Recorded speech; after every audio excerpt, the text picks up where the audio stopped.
ಮಹೇಶ್ ಶೆಟ್ಟಿ ತಿಮರೋಡಿಗೆ ಮತ್ತೆ ಗಡಿಪಾರು ಸಂಕಷ್ಟ ಎದುರಾಗಿದೆ. ಪುತ್ತೂರು ಎಸಿ ಕೋರ್ಟ್ನಲ್ಲಿ ವಿಚಾರಣೆ ಮುಕ್ತಾಯ ಆಗಿದೆ. ಡಿಸೆಂಬರ್ 11ಕ್ಕೆ ಆಕ್ಷೇಪಣೆ ಸಲ್ಲಿಸಲು ಸೂಚಿಸಿದ್ದಾರೆ ಸಹಾಯಕ ಆಯುಕ್ತರು. ಸದ್ಯಕ್ಕೆ ಒಂದು ರೀತಿ ತಾತ್ಕಾಲಿಕ ರಿಲೀಫ್ ಅಂದ್ರೂ ಕೂಡ ಅಚ್ಚರಿ ಪಡಬೇಕಾಗಿಲ್ಲ.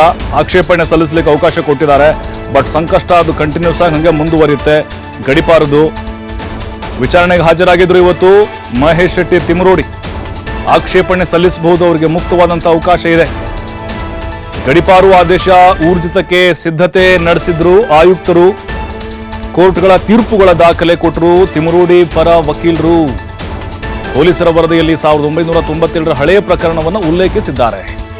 ಆ ಎಲ್ಲಾ ಪ್ರಕರಣಗಳು ದೋಷ ಮುಕ್ತವಾಗಿದ್ದಾವೆ. ಹಳೆಯ ಪ್ರಕರಣ ರೀ. 2 ಪ್ರಕರಣಗಳಲ್ಲಿ ಬಿ ರಿಪೋರ್ಟ್ ಸಲ್ಲಿಕೆಯಾಗಿದೆ. ಆ ಪ್ರಕರಣ ಸಂಬಂಧಪಟ್ಟಂತೆ ಪೊಲೀಸರು ಮೇಲ್ಮನವಿಯನ್ನ ಸಲ್ಲಿಸಿಲ್ಲ. ತಿಮರೋಡಿ ಭಾಷಣದಿಂದ ಸಮಾಜದಲ್ಲಿ ಅಹಿತಕರ ಘಟನೆ ನಡೆದಿಲ್ಲ. ಈ ಕಾರಣಕ್ಕೆ ನಮಗೆ ಸಮಯಾವಕಾಶ ಬೇಕೆಂದು ವಾದಿಸಿದ್ದೇವೆ ಅಂತ ವಕೀಲರು ಹೇಳಿದ್ದಾರೆ. ಇವತ್ತು ನಮ್ಮ ಅಸಿಸ್ಟೆಂಟ್ ಕಮಿಷನರ್ ಹೇಳ್ತಿದ್ದಾರೆ, ನಂಗೆ 55A ಮತ್ತೆ 55B ಅಲ್ಲಿ ನಾವು ಕೊಟ್ಟಿದ್ದೀರಾ, ಅದರಲ್ಲಿ ಯಾವ್ದ್ರಲ್ಲಿ ಕೊಟ್ಟದ್ದು ಅಂತ ಹೈಕೋರ್ಟ್ನವರು ಕ್ಲಿಯರ್ ಕೇಳಿದ್ದಾರೆ.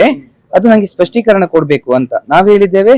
ಆಲ್ರೆಡಿ ತಮ್ಮ ಆದೇಶ ಸೆಟ್ ಅಸೈಡ್ ಆಗಿದೆ ಸರ್ ಮೇಡಮ್, ಅದರಿಂದ ತಾವು ಆ ಆದೇಶವನ್ನು ಮುಂದುವರಿಸಬಾರದು, ನಮ್ಗೊಂದು ಅವಕಾಶ ಕೊಡ್ಬೇಕು. ನ್ಯಾಚುರಲ್ ಜಸ್ಟಿಸ್ ನಡಿಯಲ್ಲಿ ನಮ್ಗೊಂದು ವಿಚಾರಣೆಗೆ ಅವಕಾಶ ಕೊಡ್ಬೇಕು ಅಂತ ನಾವು ಕೇಳಿಕೊಂಡಿದ್ದೇವೆ. ಅವರು ಹೇಳುದು ಏನಂದ್ರೆ, ನೀವು ಆಲ್ರೆಡಿ ನಮ್ಗೆ ಹೈಕೋರ್ಟ್ ನ ಡೈರೆಕ್ಷನ್ ಏನಿದೆ, 55A ಅಲ್ಲಿ ಮಾಡಿದ್ರೆ 55B ಅಲ್ಲಿ ಮಾಡಿದ್ರೆ ಅಷ್ಟೇ ಮಾತ್ರ ಇದೆ. ನಾವು ಇದರ ಬಗ್ಗೆ ನಾವು ಈಗ ಮುಂದಿನ ದಿನದಲ್ಲಿ ನಾವು ಹೈಕೋರ್ಟ್ ಅಲ್ಲಿ ಇದ್ರ ಬಗ್ಗೆ ಪ್ರಶ್ನೆ. ಹೌದೌದು, ಅಲ್ಲಿ ಏನಾಗಿದೆ ಅಂದ್ರೆ ಹೈಕೋರ್ಟ್ ನ ಆದೇಶದಲ್ಲಿ ಕ್ಲಿಯರ್ ಇದೆ, 55A ಅಲ್ಲಿ ಮಾಡಿದ್ರೆ B ಅಲ್ಲಿ ಮಾಡಿದ್ರೆ ಅಂತ ಮಾತ್ರ ಇದೆ. ಮತ್ತೆ ನ್ಯಾಯಾಧೀಶರು ಕೂಡ ನಮ್ಮ ಆರ್ಗ್ಯುಮೆಂಟ್ ಅಲ್ಲಿ ಪೊಲೀಸರು ಏನ್ ಮಾಡಿದಾರೆ ಅಂದ್ರೆ 97ರಲ್ಲಿ ಎಕ್ವಿಟ್ ಆದ ಕೇಸನ್ನು ಇಲ್ಲಿ ತಂದು ಗಡಿಪಾರ ಅಂತ ಹೇಳ್ತಾ ಇದ್ದಾರೆ. ಇದರ ಅಡಿಯಲ್ಲಿ ಗಡಿಪಾರ ಮಾಡಿ ಅಂತ. ನೋಡಿ, ಒಂದು ವಿಷಯ ಕ್ಲಿಯರ್ ಇದೆ, 13 ಕೇಸ್ ಎಕ್ವಿಟ್ ಆಗಿದೆ. 97-98 ಸಾಲಿನಲ್ಲಿ 1998 ಸಾಲಿನಲ್ಲಿ ಎಕ್ವಿಟ್ ಆದಂತ ಕೇಸನ್ನು ತಂದು ಇಲ್ಲಿ ಗಡಿಪಾರು ಮಾಡಿ ಅಂತ ಹೇಳ್ತಾ ಇದ್ದಾರೆ. ಅದು ಬಿಡಿ, 2 ಕೇಸಲ್ಲಿ ಬಿ ರಿಪೋರ್ಟ್ ಹಾಕಿದೆ.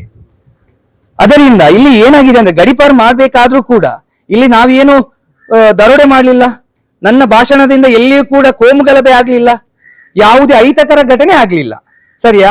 ಆದ್ರೂ ಕೂಡ ನನ್ನನ್ನು ಗಡಿಪಾರು ಮಾಡಬೇಕು ಎಂದು ಸಲ್ಲಿಸಿದಂತ ಅರ್ಜಿಯನ್ನು ನಾನು ಬಲವಾದಂತ ಆಕ್ಷೇಪಣೆ ನಾನು ಮಾಡಿದ್ದೇನೆ. ನಾನು 11ನೇ ತಾರೀಕು ನಾನು ಅದರ ಬಗ್ಗೆ ಲಿಖಿತವಾಗಿ ನಾನು ಸಲ್ಲಿಸಲಿಕ್ಕೆ ಇದ್ದೇನೆ.